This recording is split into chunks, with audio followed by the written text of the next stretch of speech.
నేపాల్ రాజధాని కాఠ్మండూలో చిక్కుకున్న 8 మంది మంగళగిరి వాసులతో మంత్రి ఫోన్లో మాట్లాడారు. నేపాల్లోని పశుపతి ఫ్రంట్ హోటల్లో వీళ్లు తలదాచుకున్నారు.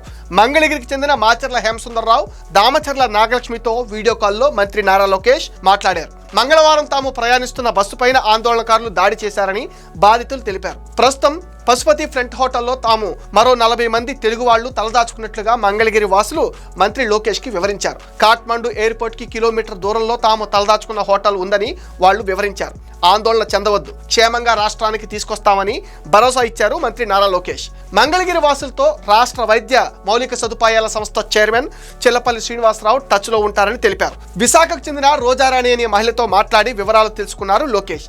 ఏపీ భవన్ అధికారి అర్జా శ్రీకాంత్, రాష్ట్రానికి చెందిన సీనియర్ అధికారులు కార్తికేయ మిశ్రా, ముఖేష్ కుమార్ మీనా, కోనా శశిధర్, అజయ్ జైన్, హిమాంశు శుక్లా, జయలక్ష్మితో మంత్రి లోకేష్ సమీక్షించారు. ఇప్పటి వరకు అందిన సమాచారం ప్రకారం 241 మంది తెలుగు వాళ్లు నేపాల్లో చిక్కుకున్నట్టుగా మంత్రి లోకేష్ వివరించారు.